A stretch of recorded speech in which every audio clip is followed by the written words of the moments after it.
actualité ci la yeewu tey parce que mooy mbirum Cheikh Oumar Diagne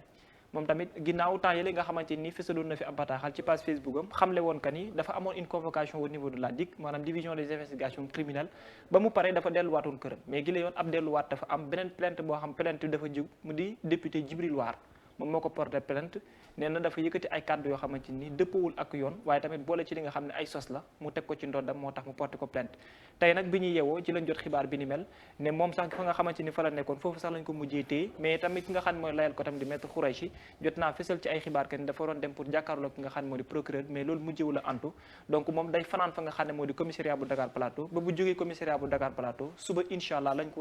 war a jàkkaarloo ak nga xamante ni moo di procureur bi ba su ko defee rek donc laaj ak tontu def seen diggante ñi xoolee ni nag fan la wanante di mujjee ki gëtam ci li nga xamante ni moom moo dox seen diggante donc moom tamit pour fàttali également aussi lu jëm aussi ci coow li yàgg na nekk lu nga xamante ni mu ngi koy topp ci yenn ay kàddu yi nga xam ne ñu ngi koy toppee moom si jëm boppam jàppale da yëkkati ay kàddu yoo xam ne dëppul ak yoon wala ci ay saaga di ko teg ci ay kaw nit lii mooy tamit plainte bi nga xam ne moo nekk ñu doonam tey mooy lu jëm ci wàllum diffamation ak tamit lu bokk ci wàllum injure maanaam sos ci ndoddu doomu aadama Djibril War la mu di am député.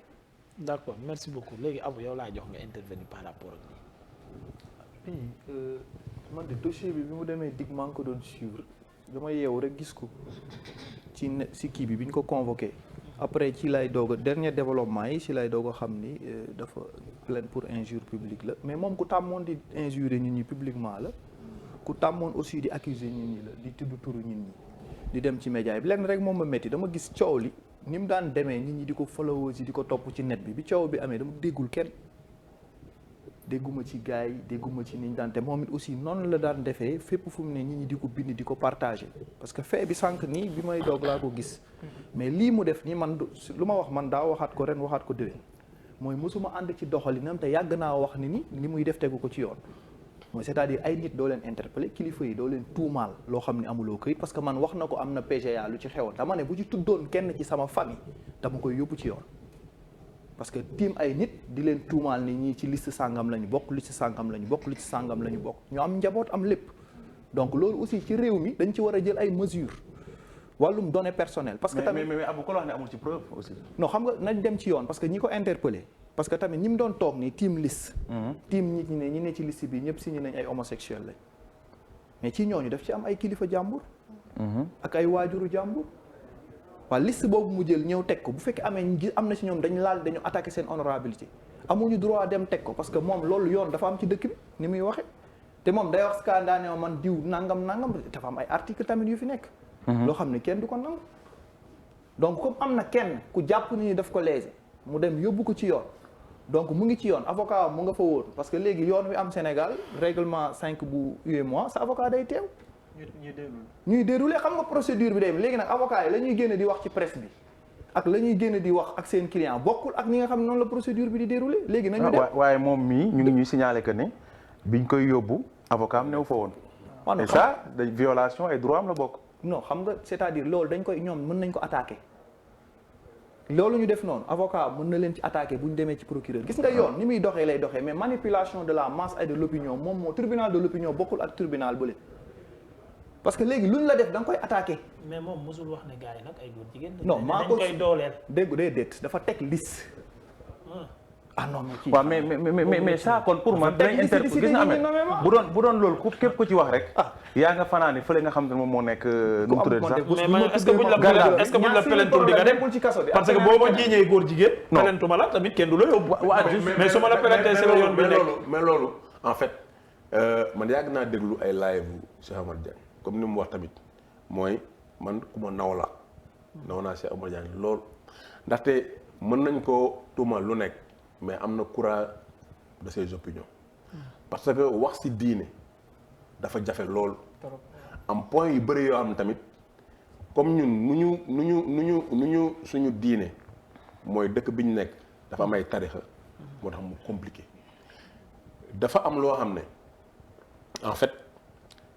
bu nekkee ay zone yoo xam ne kenn waru ci wax walla boo ci waxee dara bu nekkee contradiction la rek ñu ne da ngaa saaga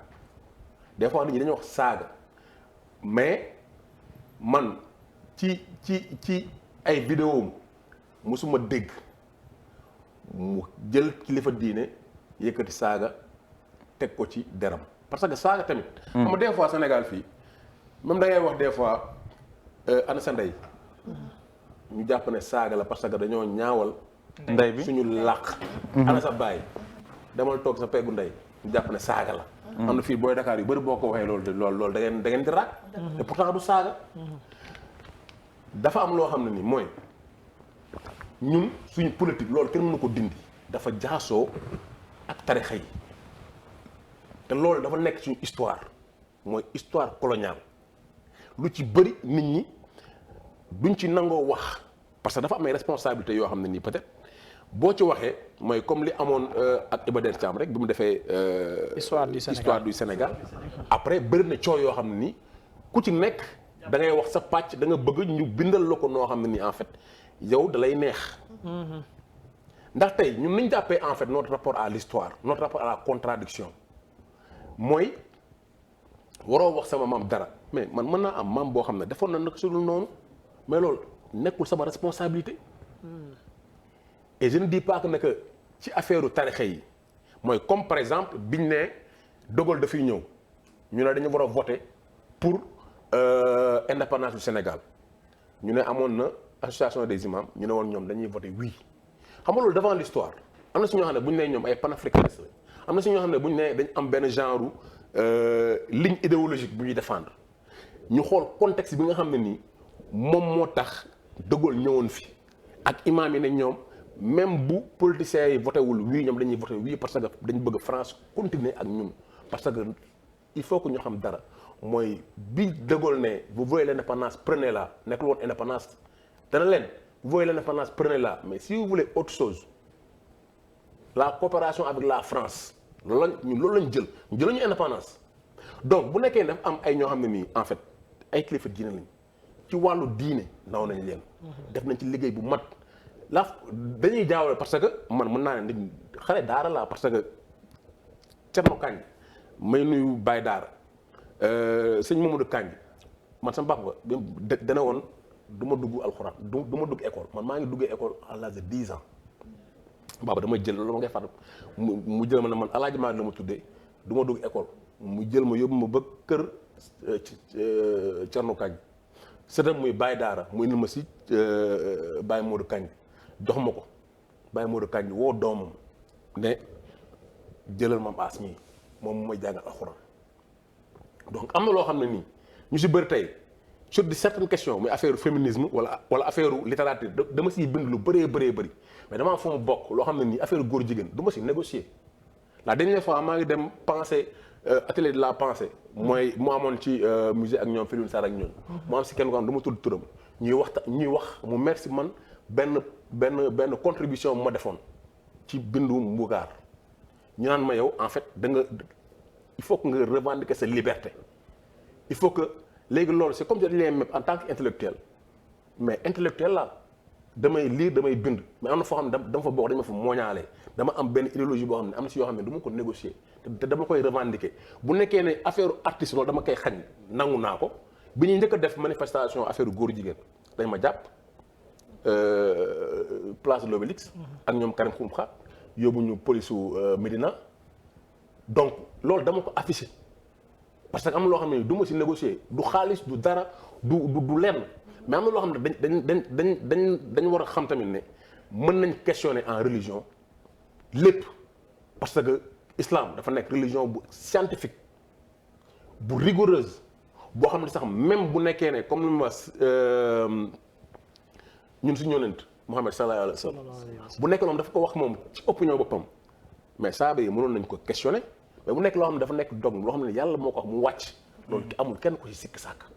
mooy comme ni daloon waa ji ki nekk deer mu wax am ñu ci affaire sikk sàkk non dafa wax loo xam ne en fait jigéen benn góor ñaar loolu après féministes yi non xam nga amul débat ndax lan léegi mën na ci débat ñu indi ci affaire scientifique mooy tey yow nga nekk sama sœur man même boo demee sëy sa jëkkër bàyyi la yow dama am obligation ma téye la mais sama frère boo xam ne nii góor la awma obligation boobu muskalaf la moom mooy dem gérer foofu mais yow jigéen nga ak sa njaboot man ma nekk góor mais mooy kii li ñu jëloon ñaar denc la da nga koy denc en temps parce que kenn xamul bu ñëwee nga dundal si njabootam xam nga loolu am na si explication boo xam ne ni xel mën na ko nangu. te jigéen ci kooku par exemple man ma dem ba ndóol man mënu ma ñëw sa kër ne en tant que frère nga fan ma. l'islam du obligation si moom donc mën nañ ne Cheikh Omar dafa nekk si moment boo xam ne dafa faible xam nga la moo tax mu faible mooy génn na ci ànd sàmm jikko yi. dem na ba ñu si bëri ñoo xam ne ñu ngi si am ànd jikko yi seen xel lënt ñaar si affaire am moom parce que am loo xam ne bu ñu ko waxee rek si affaire religion yooyu rek affaire tarixa rek am na ñoo xam ne même bu nekkee ne rigueur intellectuelle bi la dañuy dellu ginnaaw donc il a été esselé c'est-à-dire à un moment où bu ñu koy jàpp nii dafa nekk moment boo xam ne moom dafa am ay contentieux yoo xam ne daf ci nekk ba pare bokku ci famille religieuse boo xam ne nii am na sant bu fort boo xam ne kenn du ko jàpp tey mooy affaire ñoom Adji Sarr ak yooyu noonu MC Niass mu génne audio yi am na fu mu bokk mais duñ xëy rek ne dañuy jàpp MC Niass. divulgation de waaw parce que dafa am loo xam ne loolu dafa am diisaay yu dafa am fu mu bokk. mais kon li amu doon wax sànq day mujjee nekk dëgg de day am groupe yoo xam ne bu ñu defee dara ñu jàpp leen am groupe yoo xam ne bu ñu defee dara kenn leen def dara. non xam nga li may wax nii xel moo koy parce que mën nañ ne c'est à la limite. nit ñi mën nañ ko sax tourner ne non da ngay attaquer ak fond mais li si am mooy ñu ñëpp ay jullit lañ am naa droit man même si question yoo xam ne yu ma jàpp ne question yu garaaw la mën naa ko poser sama sëriñ ñu waxtaan nag man saa yu ma demee Diourbel damay toog bàyyi daara ñuy waxtaan si lu bëree boo koy poser ay question mën naa ne moom rek laay woo amul ñu bëri dañu may woonaa maas kañ kii sëriñ bii nag léegi amul kenn ku ma mës a yóbbu si sëriñ amul du ma dem toog yow naan la non sama sœur sax la dernière fois chaque fois damay kii parce que des fois danaan la sëriñ bii léegi mais noonu lañ moñaalee te loolu laa gëm mooy dafa am yaqin boo xam ne nii ñun bu ñu jàngee alxuraan dafa am lu ñuy wax jàng xam-xam bu ñu ci tollee am na lu ñu doon defal lu mu lay jàngal loo xam ne en fait beneen niveau la donc Cheikh Omar Diagne mooy ñun dañu war a jàpp dara mooy quel que soit peut-être écart de langage bu mën def parce que kuy far de wax tout le temps yaay mën a peut-être glisser mais pour man yuq moom li muy xeex l'islam la yuq bi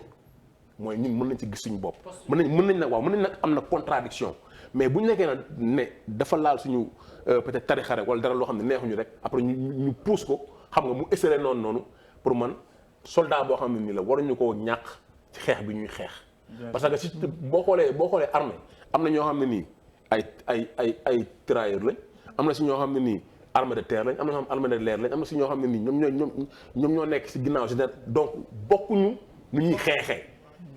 mais sëñ Mountaga bi affaire problème kii amee fii nii mooy affaire peut-être ñaa jigéen xalifa ak yooyu noonu mais sëñ Mountaga mosoo leen ko dégg mu wax waxu boo xam ne nii yow mën nga ko sax traduire directement parce que waxam am na fu muy egg di waxam mbalit c'est-à-dire dafay imager parce que mënoon na wax naa ne kii noo génne leen ko si wala léegi mais moom am na fu niveau am toll fu muy waxee maintenant nag dañuy nangul par exemple benn Abdou Karim Gueye wala benn koo xam ne maat la ni muy suufee muy wax loo xam ne peut-être loo xam ne kii mais dañuy comprendre Cheikh Omar Diagne dañ ko war a jàppale non xam nga moom li mu wax xam nga ci fee bi xam nga Cheikh Mountakha keroog li nga wax ku sell ki te baax yal na yàlla wéral ko dafa wax bu am solo dane bu doon fii dañuy attewoo l'islam jaasi ji dal na la bu yàgg mooy wane na ni fi ñu nekkul ci république islamique xam nga déjà si pour montrer que ci dimension bi mu doon waxee niveau intellectuel bi mooy lii ndaw si def buñ ko def waaye bu doon dañuy attewoo fii république islamique la ba léegi noonu la réagir xam nga kii man mënuma gis nga wax na accusé na jël na fi murit yi dal leen ci kaw tijaan yi maa ngi fekkee di dégg parce que ñëpp xam ku ma xam ni maag moom dañu am souvent ñiy suivre ci internet bi ñëw naa fi def fi débat ak moom ne leen comprendre du ma géo parce que demain day jël position ne murit yi ñoo baax suba mu jël position ne tijaan yi ba muy mujjee génn naan blanchiment d'argent la màggal yi ak gàmm yi ak quoi qu'on puisse dire wax nga l'islam lu am solo mooy l'islam dafa am addition yëpp wax ci teggin ak ci discipline ak ci parole donc loolu bokk na ci loo xam ne dafa baax mais comme ki ko plainte ci fee bi Djibril Waar la tudd ñu jote ci benn émission boo xam ne direct la woon biir Walf mu am ay injures mu accuser leen moom ñu tudd ci turam ci liste bi donc foofu lañ mën a sukkandiku ni un justiciable pour sentir ni dañ ko tooñ mu dem ci yoon. mais Abou. donc loolu foofu lañu bu doon tarixa yi wala. mais yow gis nga vidéo bu mu wax ne. góor jigéen. maa ko seetaan di lire ñoom ñëpp man dem naa télé défendre ba waa sàmm ji ko yëpp. xam nga PCA xam nga am loo xam ne bi mu lire kooku téléphoné ci boppam. ba tey xam nga fee bu am kooku woote ci boppam coow am ñu xërtante mais dëkk bi nag dafa am yoon. dañuy ku sentir par rapport à en général ñoom ñoo leen di wooyee bàjjanu góor jigéen. Mass par rapport à ce sujet dafa cité moom dafa cité. c'est xam nga Mass li nga wax nii c'est un homme courageux man avant ma koy miin livre bu mu bind ma dem lire ko bokkoon nañu plateau biir Walfadjri maa ngi moom grand place di bokk ci ay éthique du désaccord di bokk nii mu may bokk nañ plateau man ak moom ak Kouthia kii lële Paco Jackson Thiam ñu ànd di ne mais maa dem ba benn instant. bu defee émission attaqué tarixa bi ni ñuy comporté woo attaqué waat leen mais bii boobu ci wàllum tarixa yi man génn naa ñëw ne ñun ñi bokk ci suñu pas-pas dootuñu nangooti loolu man wax naa ko yow mii sax boo laaloon sama pas-pas ma jàmmaarloog yow ju leneen ak leneen tudd ci awoon leneen ak leneen ma jàmmaarloog yow ci lu ma ci mën a am jël loolu fii naturellement noonu la demee mais ci bii fee bi mu amee ci liste bi mu amee man ba mooy wax dama ne Matar Sarr ak keneen ak keneen liste bi ngeen di jël nii di liir turu doomu nit ñi parce que ci yoon sax nit amul droit accuser nit ñi ci bépp diine la muy l'islam ak leneen donc kuñ ko def am nga droit dem ci yoon mais fait bi injure la ak diffamation. alors mais bu ñu demee bu dee loolu amul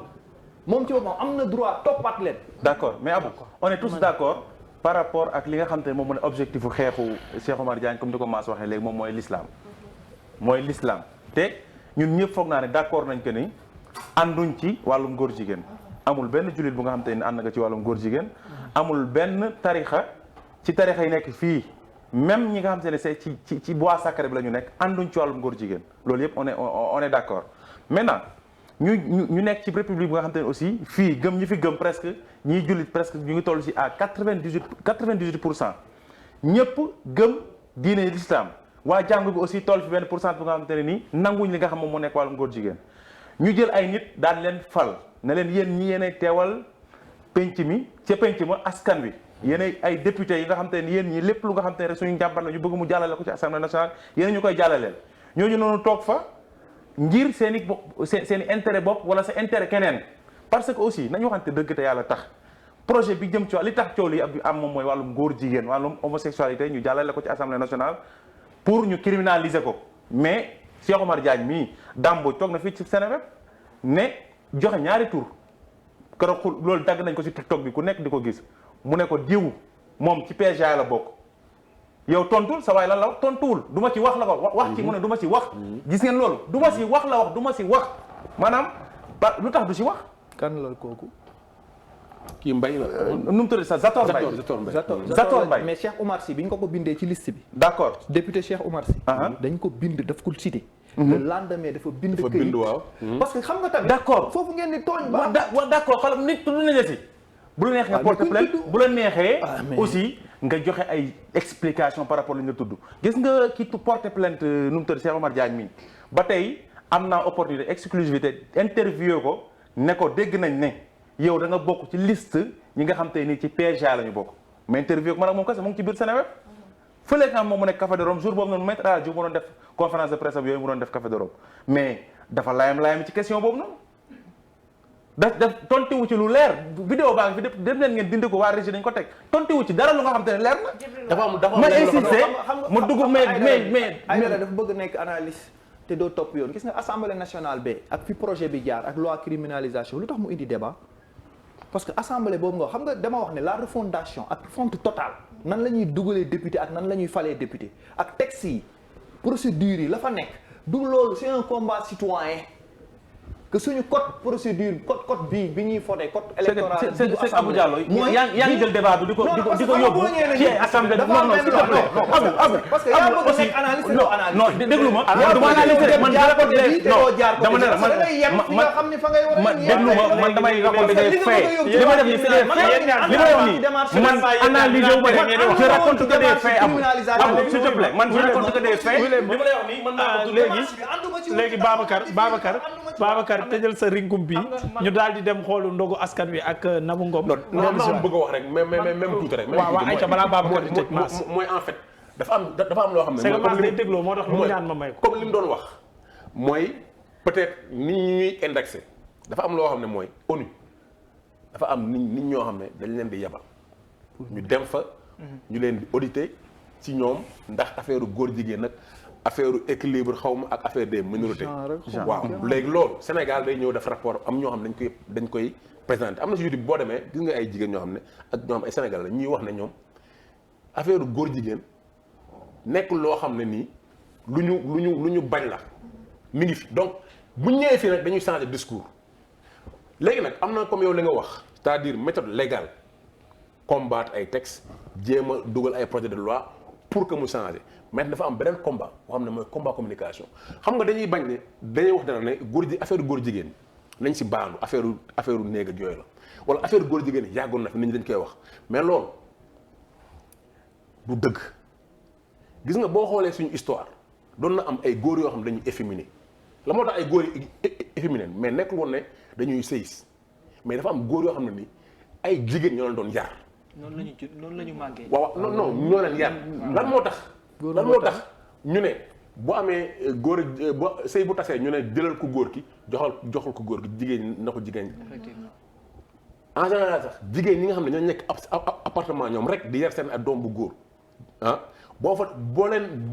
xoolee bu baax des fois dañuy adopté yoo xam ne en fait ku jigéen ki du si bàyyi xel. parce que loolu noonu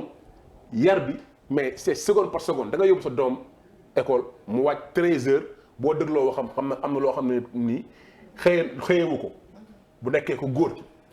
mu corriger ko si loolu nag bu amul figure paternelle boobu noonu dafa am foo xam ne nii dina fa dévier waaw mooy ñooñu noonu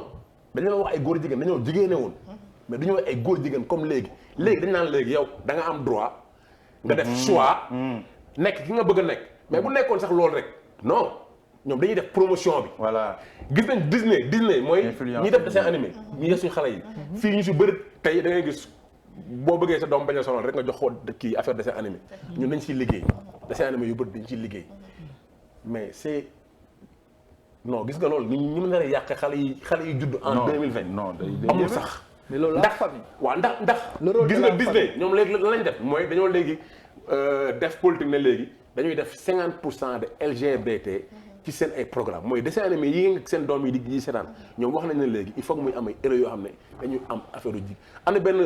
benn série bu nekk Netflix bu tudd Umbrella dafa am koo xam ne jigéen la woon mu changé nekk góor léegi kooku noonu dañoo changé personnage am léegi mu nekk góor léegi dañuy bind histoire am ba léegi ñu mën a justifier lan moo tax mu nekk góor. lay ji bëgg moom ba donc loolu noonu tey ñun léegi dañ est-ce que dañoo war a ñoom taxaw rek ne non dañ bàyyi non dañoo war a xeex ak ñoom parce que ñoom dañuy attaqué. mais Mass xam nga léegi pourquoi man dama gis dama gis benn kii genre kii mooy seen rencontre bi ñu def rek billahi wa taala rencontre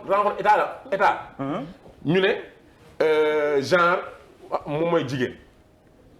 loolu noonu c'est passé à la RTS c'est-à-dire benn mooy seen genre affaire yi ñu organisé. rek quoi c'est-à-dire ministère boo gis am na département genre. waaw lan mooy genre yi fii laa wax xaw ma sax man ñàkkul ci yow si sa yi ngay liggéey am na ONG bu la sponsorisé wóoruma sax ñàkkul yow. amul benn sponsor fii laa wax amul benn sponsor fii nii yëpp laa wax balaa ngeen di laal fële da ngeen di laal yi ne fii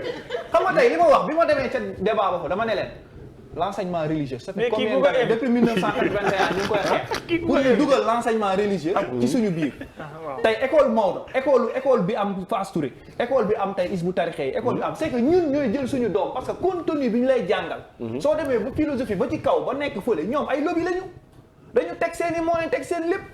jënd ay entreprise jël ay médias jël ay film sponsorisé ay yëf mais ñun fii Ablaye Dia Sénico rek mooy sponsorisé Coran télé religieux yi kan nga gis mu sponsorisé ko daara yi nga xam ne nii moo nekk fii ci problème sénégalais day jël doomam fekk ko daara du tekki da koy jël dem yóbbu fële ci école bi mu jàng nekk major dem fële bu yegsee lan lay njëkk a wax mooy ñi naan 21e siècle Coran bi war nañ ko xoolaat comme li daloon Amadou Sarr mais dañ ci am part de responsabilité ci biir kër yi am na kër yoo xam ne da ngay mokkal alxuraan ba pare doog a dem basique bi du dañ mais loolu kër yi duñ ko teg ne keneen moo leen koy defal am na loo xam ne ni kër yoom du ñu seetaan man sama benn grand frère këram Asfiyahi rek la ñuy seetaan parce que loolu ci kër yi la ci yarin yi la am na si ñoom dañ lay wax si sa papa bëgguloon nga dem école parce que lii la ci doon bañ parce que ki indi école lii la indi woon donc xeex bi ñu war a xeex ak ñoom man bi may wax ñoo dama ne énergie bi ñuy def fële mooy nu ñuy def ba assiéger assemblée tey Cheikh Oumar Diagne gars yooyu yëpp war nañ dugg assemblée ñu am majorité boo xam ne léegi nag nan la ñuy amee majorité mais peuple bi bu ñuy tàllalee Alioune Sall wala keneen ak keneen au conseil waaw ñooñu nag ñooy ñëw falaat leen justement d'accord c'est que askan wi ñooy jël seen deret boo war a taxawaat di ko jooyaat waaw c'est loolu moom beneen ponk la xam naa bu ñëwee ci waxtaan wi ak Mañoon Aïdara ak gan dinañ ñu xamee ci personne bi mooy ci personne bi ak li ko arrivé tey Mass laal na ko ci benn côté parce que tey nit la boo xamante ni dafa am benn position bu mu jël ci ay xeex yi nga xam ne dafa jëm ci ay jikko mu nekk ci ay jikko mais également explication ak ay détails yoo xam ne da koy joxe également ci ay position par rapport ak ay religion mais ba ci ay këri diine donc nag Mass ni mu waxee nit ku nekk am na benn niveau d'entente boo xamante ni parfois buy wax nit ñi foofu la ñu koy déggee mais ces explications léeg-léeg mu am glissade boo xam ne mooy indi parfois yenn problème bi ñu faral di am tey jii moom loolu yóbbu na ko ba fi mu nekk nii dafa mel ne il est seul ci combat bi mu nekk ba pare te futuram ëllëg aussi moo mën a nekk problème boo xam ne mën na ko jural pourquoi parce que Sénégal dañuy faral di seet ne boo amee contentieux ak yoon et que tu es seul dans ce combat rek fi ngay mujj ji du neex parce que mën a dem ba fekkee ne maanaam perpétré mu judd ci encore très bien wax fi lu yéeme yéeme ba léegi ñu ngi taxawal ci dëkk bi kenn defu leen dara voilà li problème bi di nekk nag mooy wax lu mën a taal dëkk bi tey ji ak personnage am ak position am ci lu ñor wàllum góor jigéen ak ci lu ñor ci yenn wàllum kilifa diine yi est-ce que tey moo ko yóbbee ci li mu am ci li mu am ci li nga xamante ni tey boobu mën a jural ëllëg loolu beneen question la bu ñu war a mën a poser mais quoi qu'il en soit tey di dox ci digganteem pour nen rek pour nen li ngay déglu voilà mais tey di dox ci digganteem voilà très bien mais tey di dox ci digganteem ak yoon tey di dox tey digganteem ak yoon moom la keneen koo xam ne moo jàpp ne moo ko tooñ mais est-ce que lii nag day mën a nekk benn opportunité pour des personnes yi nga xam ne parfois dañ leen di duut baaraam tuuma naan soo amee yenn position yi nga am contentieux il en profite pour am fu ñu lay denc loolu c'est une autre question qu'il faut se poser te moom mënees na am yaqin ne amaanaa loolu mën na ko ci fekk parce que amul kenn ku ko défendre tey te ëllëgam aussi mën na mujj foo xamante ni les Sénégalais vont perdre un homme boo xam ne il a toujours mené un combat qui a été utile pour les Sénégalais. mais merci beaucoup léegi tribunal justice amul. merci beaucoup Abou Dia. dama lay laaj yow li nga waxee nii tey xam nga il faut pas fuir vos raisons tu es intellectuel. dafa ndànk tu as des objectifs léegi d'accord tey bu defee yi ñu koy def dem ci dara devant le juge. mu taxaw am ay avocats am ay pool d'avocats ñu défendre ko. ñaata tribunal ñaata délibéré la fi am ay sénégalais yoo xam ne ñëpp a jàppoon ni lii ñu génn jugé leen jox leen dëgg. ça bëriwul de bëriwul de lu bëriwul de bëriwul de problème te ñooy def tooxi doona yi ñoom ñëpp manipuler opinion bi manipuler presse bi jaay nit ñi fausse information dossiers yi fi mos a am yëpp si dossier politique yooyu rek ngay dégg coow. man bi may jàpp police xam nga la ñu wax dama taxaw déglu affaire góor jigéen xam nga ñoom lan la ñoo xam wax góor jigéen fekk boobu ñu ngi may interviewé ñuy ñëw nit ñi daw ma taxaw policier bi ñëw yow loo fi def man dama ñëw ngir xeex la affaire góor jigéen mu la jàppale.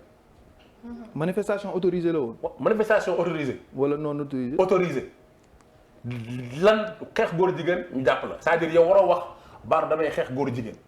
te loolu nag en fait bu ne man li ñuy wax ne en fait la justice. non nañ dem ba foofu. justice dina def yoon. waaw am na ay juges yoo xam ne am na ay juges yoo xam ne dafa mais li ñuy jooj ci moom mooy dafa jeng kii yoon dafa jeng li ñuy jooj ci moom dafa jeng dañuy dikki yoon déedéet Cheikh Omar Diagne bu nit ñi toogee ci ces dossiers yi nga toog yow yi nga bëgg mu luñ mën di wax ñi ci nekk yëpp gis nga affaire Khalifa Sall mais bien vrai comme man li ma wax mooy ci cappaandoo ga ànduma ci am na luubal ndaxte mënuñu la jox lii pour loolu moo am détournement d'objectif mais procédure bi ni ñu ko accéléré mooy avant élection yi kii war nañ ko laax jant bi li ko dal Karim Wade procureur bi la bi muy génn xamul woon na day mais yóbbu nañ ko fan Qatar beneen bi mooy Ousmane Sonko yéen da ngeen ragal buñ xeexul woon mais day dem kaso dëgg yi moo may te pourtant juge moom li la arrangé mooy dugal ko ci biir néegam procureur te amul benn avocat juge bu ko jël dugal ko ci kiiwam di ko entendre te avocat nekk fa ay gendarme ñëw taxaw ñu filmé leen mais loolu la justice la loolu amul ayca Babacar ma bàyyi la nga tëj ponk rin comme bi ñu daal di ànd ak Kirène ci ndogu askan wi ak voilà Ahmed ndogu